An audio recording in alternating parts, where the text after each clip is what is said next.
In this video, I'll show you my procedures for loading 10mm ammunition on a Dillon 550B progressive press. And then we'll go to the range and play around with the results a little bit.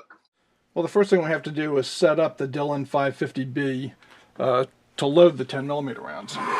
Now, I've got a tool holder here, and everything I need for the 550B is mounted on this tool holder.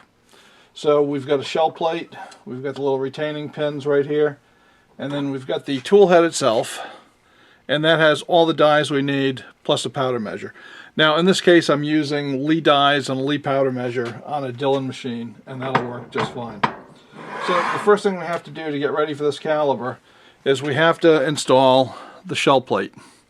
And this is what will hold each round securely as it goes underneath the tool head and into the various dies. So we want to get this on, we want to get it on nice and firm so there's not a lot of play in it.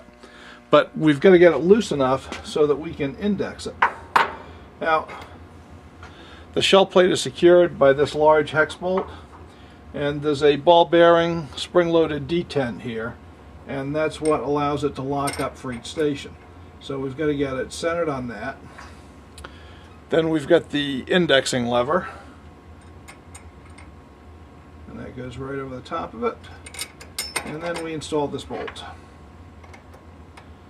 Now the trick with this bolt is to get it down nice and snug, but not too snug, because we want to be able to index around. So that's too tight. And you can see that's moving nice and freely. Tighten it a hair more. And we've still got good motion. So that's where we want to rest. And there's a little lock bolt right here in the shaft. And I'm going to tighten that with an Allen's head. And that will keep that from moving. And that will maintain constant pressure on it. So now we're set up for the shells. The next trick is to get these little brass pins, and these are what keep the shells from moving out of the shell holder. So there are 3 of them for the 3 stations after resizing. And the next step is to install the tool head itself with the dies and the powder measure.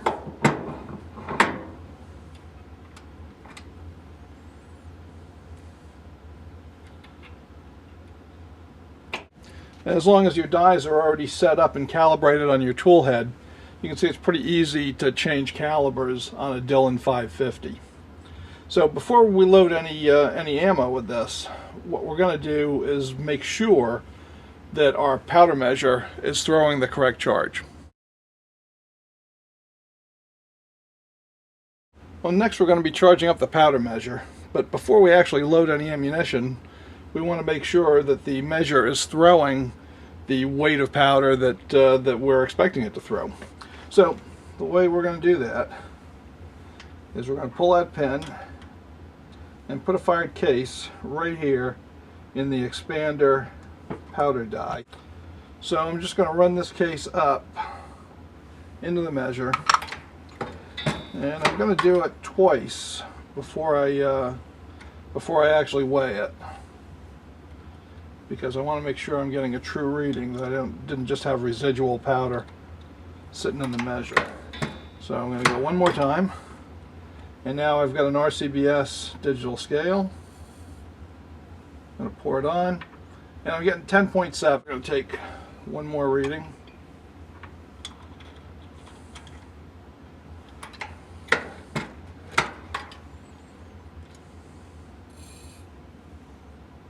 And 10.7. Well, now we're ready to start reloading. So the first step is to load the primer magazine with primers. So we've got a pre-filled charger here, and I'm just going to drop that into the magazine. And now we've got 100 primers ready to go. And for this round, we're using large pistol primers.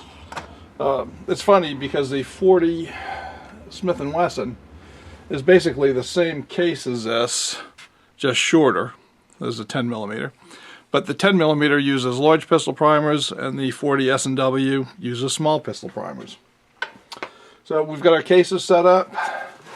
Now for bullets, we're using these HSM plated bullets. They're 180 grain.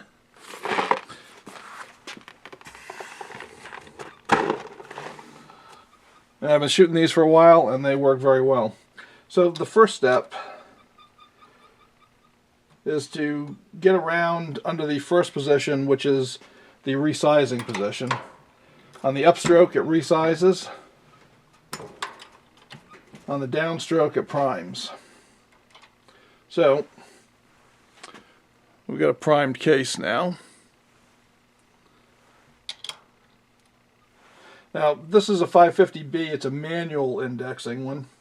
So I've got to turn that lever by hand to move it to the next station. So I'll put a new case into the sizing die. Now the sized and primed one is under the powder measure. So up we go, charge it with powder. And I've primed the second one. Rotate it again to the third station and put a new shell in. Now I take one of our bullets. I'm going to put it on the seating station. So at this point we've got brand new fresh shell ready to be sized, sized shell ready for powder, a charged shell ready to have the bullet seated.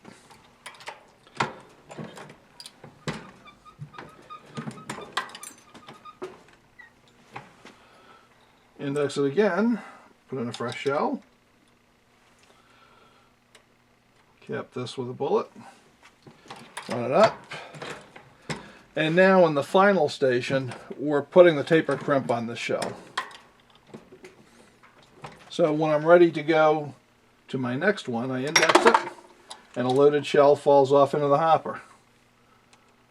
Put a bullet on and we're ready to go all over again. Got a completed round, and from now on every time I pull the lever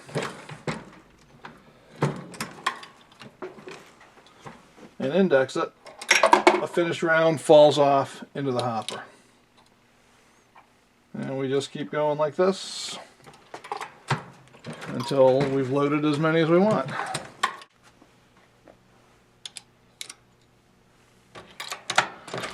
Well, that's the last primer. Now we'll just finish up the stations.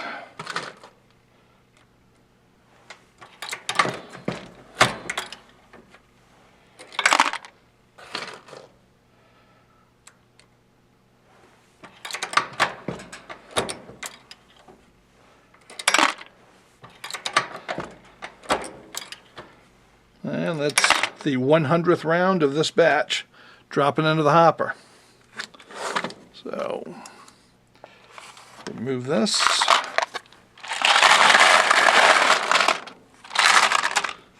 And that should give us a nice little range session. And we'll be shooting the 10mm rounds in this Glock 20 SF.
I compared my hand-loaded ammunition to several popular brands of factory ammunition, and it's pretty easy to see that if you want to get top performance out of a 10mm, you're going to have to load it yourself.